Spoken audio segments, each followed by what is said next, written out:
Армысыз, құрметті тыңдарман. Каналымызға қош келдіңіз. Әңгімені тыңдап бастамас бұрын каналымызға тіркеліп, лайк басуды ұмытпаңыз. Бір түн, бір ғұмыр. Бірінші бөлім. Тағдырдың тәлкегі. Күздің салқын самалы терезе әйнегін баяу ұрып, сарғайған жапырақтарда жаяу жаңбырмен бірге жерге түсіріп жатты. Аспанның өзі күрең тартқан, ауыр бұлттан төгілген мұңдай еді. Қараша ауылдың үстінен үнсіз өтіп, иықтан басқан күндердің ызғарын сездіреді. Айжан қоңыр шаңырақтың бір бұрышында ескі диванда отырып, баласының құса жүзін алақанымен сипады. Аяның денесі ыстық, көздері әлсіз. Дәрігерлер бір апта бұрын нақты диагноз қойған. Лейкоз. Емделу керек, бірақ ем шетелде ғана. Құны 30 миллион теңге. Бұл ақша Айжан үшін қазығұрттың биігінен секірдегенмен бірдей. Телефон шылдыр етті. Құрбысы Жанар. Айжан, тағы бір есімді естіп қалдым. Қалада бір бай кісі бар. Қалтасы қалың, бірақ жалғыз. Әлде кімдермен бір түн кездесуге ақша төлейді екен. Не деп тұрсың? Деді Айжан шошып. Тыңда, мен сен туралы айттым. Ол келісіп тұр. Тек сен ғана шешесің. Аян үшін. Телефон үнсіз қалған. Құлақта тек Жанардың соңғы сөзі жаңғырып тұр. Аян үшін. Сол түні Айжан алғаш рет таңдау жасады. Ар мен ана махаббатының таразысында ұлының өмірі тұрды. Ол өз еркінен емес, мәжбүрліктен келіскен еді. Қаланың жарығы жанған шақ. Айжан ақ көйлек киіп, шашын жайып, қонақ үйге қарай таксимен келе жатты. Қаланың көшелері оған бейтаныс, бөтен, суық көрінді. Жүрегі дүрс-дүрс соғып, әр демі қыл үстінде еді. Қонақ үйдің люкс қабатына көтерілгенде жүрек тоқтап қалатындай болды. Есікті жай ашты. Іште бір адам, сымбатты, бірақ шаршаңқы көзді өткір жүзді ер адам. Асқар, кешіріңіз, деді Айжан сыбырлап. Жоқ, керісінше рахмет келгеніңіз үшін. Ол қолымен орынды нұсқады. Айжан отырды. Үнсіздік. Сағаттың тықылы екеуінің де жаны шымырлатты. Сіз бәрін білесіз бе? Деді Айжан ақыры. Иә, жеткілікті. Асқар шарап та сәнде ұсынған жоқ. Тек көз қарасы мен даусы арқылы бір нәрсе сездірді. Бұл түн тәннің емес, жүректің түні болатын секілді. Екінші бөлім. Қараңғыда жанған үміт. Қымбат жиһаз, күміс шамдар мен жұмсақ музыка барлығы әсем, бірақ Айжан үшін жат әлем еді. Ол үстелдің шетінде отырған қалпынан қозғалған жоқ. Құдды кіріп келгелі бері тынысы тарылғандай. Әр демі кеудесін керіп барады. Асқар оны үнсіз бақылап отырды. Көзінде әдеттегі еркектерге тән ашқарақтық емес, терең ой, әлде бір мейірім мен аяныш бар.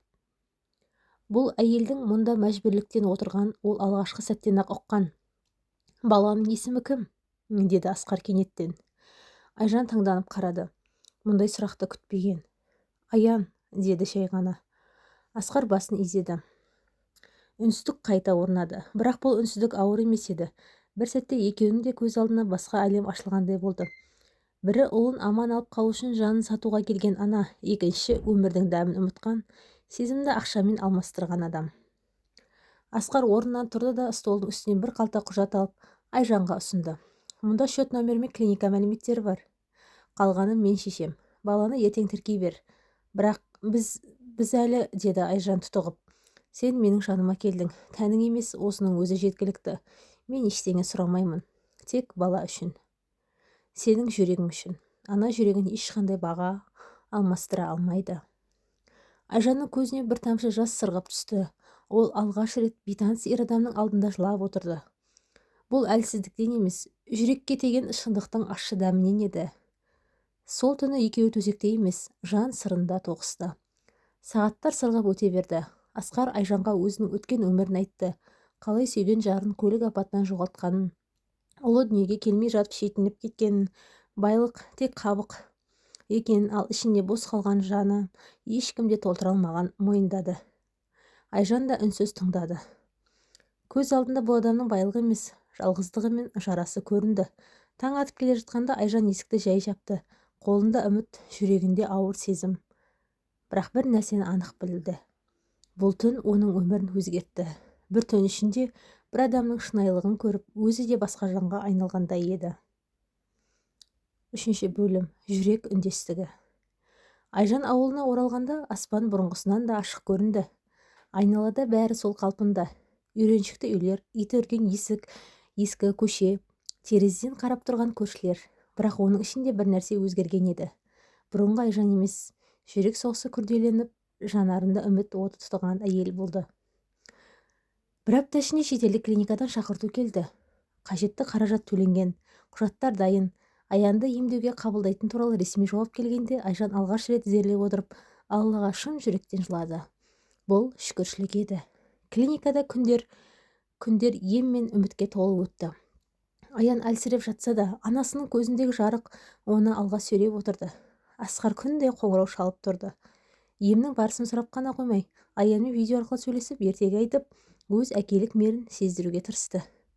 Анашым, аға бізге тәтті әкелетін айтты. Ол мені батыр дейді, деді бір күні Аян жымиып. Айжан телефон экранына қарап отырып Асқардың көзіндегі бір ұшқынды байқады. Бұл жай мейірім емес еді. Бұл сезімнің бастауы болатын. Қазақстанға оралған соң Айжанды ерекше тосынсый күтіп тұрды. Асқар Аян үшін арнайы жеке ойын бөлмесін жасатыпты. Қаладан үй жалдап, Айжан мен баласын жайлы өмірге көшіруге ұсыныс жасады. Менің өмірімде алғаш рет тыныштық пайда болды. Сен келгеннен бері маған жай ғана мүмкіндік бер, жақын болуға. Асқар, мен әлі дайын емеспін, деді Айжан жанарын төмен салып. Мен күте аламын, ең бастысы сен мені қабылдамасаң да, мен сені қорғамақпын. Бірақ өмір тыныштықпен шектелмейді. Асқардың айналасындағы әлемде бұл өзгерісті байқаған бір адам болды. Оның аты Салтанат. Кезінде Асқармен бірге болған, бірақ оның жүрегін ұстай алмаған әйел. Салтанат сұлулығымен ғана емес, ішкі өр көкіректігімен де ерекшеленетін. Ол Асқардың жанынан кете алмай жүрген. Енді Айжан есімді қарапайым ауыл мұғалімнің орын алуы оның намысына тиді. Менен кейін кімге қарадың деймін? Анау кім? Мата иіскеп жүрген мұғалім бе? Деп күңкілдеді ол құрбысына. Ішіндегі қызғаныш өртеніп барады. Ол Асқарға хабарласпай тікелей Айжанмен кездесуді жоспарлады. 4 бөлім. Ескі жараның ізі. Қалада күз өз сәнімен келіп, ағаш жапырақтары алтынмен мысқа боялған еді. Бірақ сырттағы көркем көрініс Айжан үшін алдамшы болатын. Ол жаңа өмірге қадам басқанмен, ішінде бір уайым ұя салып алған. Бұл бақыт тым ерте ме, әлде тым жылдам ба? Сол күні Аян Асқармен бірге аттракционға кеткен. Айжан үйде жалғыз қалған. Қоңырау соғылды. Бейтаныс нөмір. Сәлеметсіз бе? Мен Асқардың бұрынғысы едім, деді арғы жақтағы әйел мұздай үнмен. Иә, екеуіңіздің не екенін білемін, бірақ мен сізге бір шындықты айтуым керек. Ол сізге көмектесіп жүр деп ойлайсыз ба? Ол жай ғана жаңа ойыншығын тапқан. Кеше ғана менімен болған. Білмейсіз бе? Сізде не үшін таңдағанын? Айжанның жүрегі дір ете қалды. Жоқ, мен сені қорқытпаймын. Тек болашағыңды басқа біреудің өткеннен құрастырма, деді әйел тұтқаны қоя салып. Ол Салтанат болатын. Қараңғы жүректің қызғанышы еркекпен емес, әйелмен шайқасатын. Келесі күні Салтанат тағы бір қадамға барды. Қалалық басылымның журналистімен байланысып, Асқар мен Айжанның мәселесін әдейі жариялауға тырысты.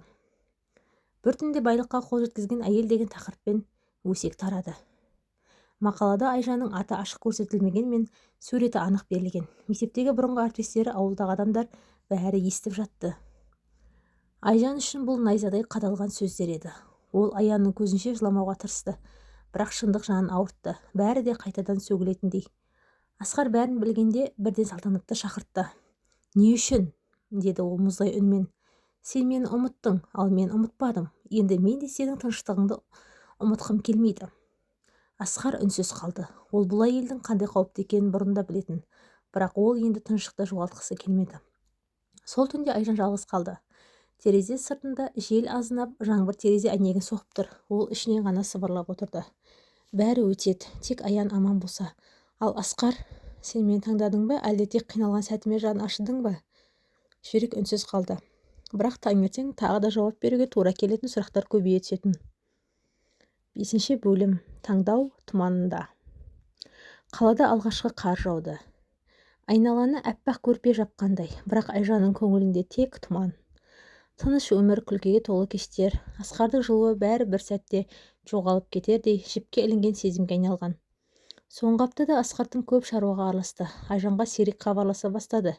Бір күн тіпті Аянның ем тексеруге өзі де келмей көмекшісін жіберді. Сол күннен бастап Айжанның ішін ала бұлт торлай бастады. Оның ішінде сол әйелдің айтқандары шындық па деген сұрақ қайталана берді.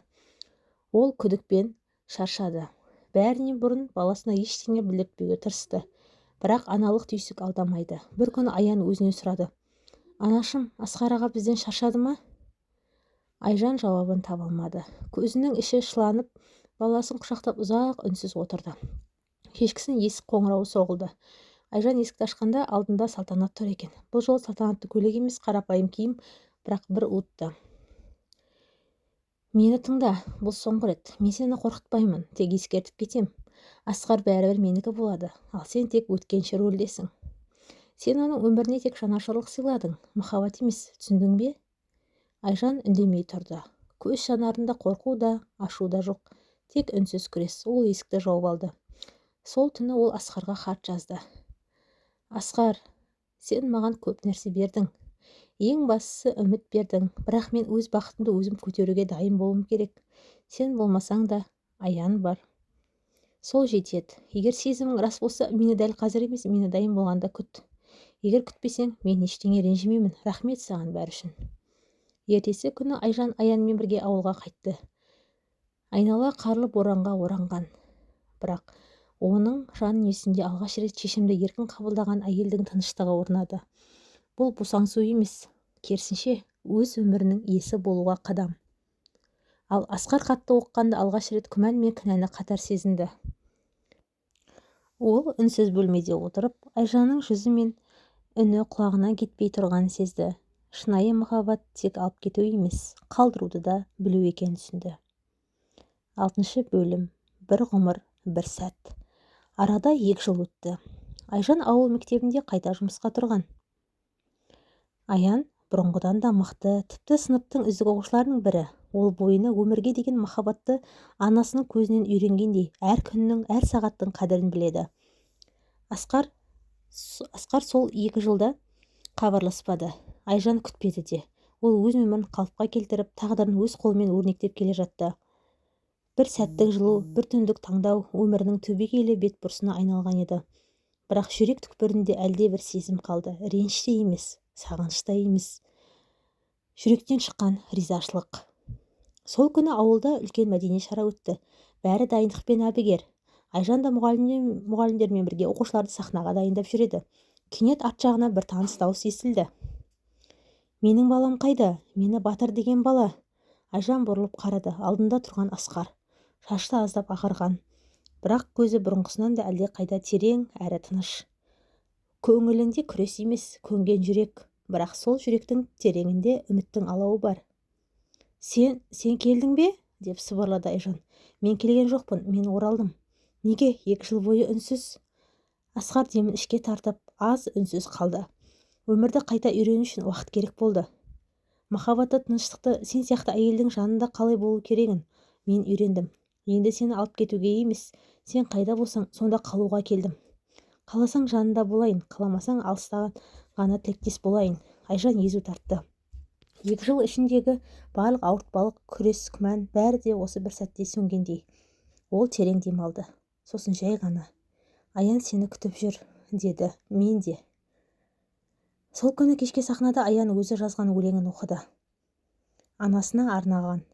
Қолында шағын гүл шоғын, жүзінде балалық пәк күлкі.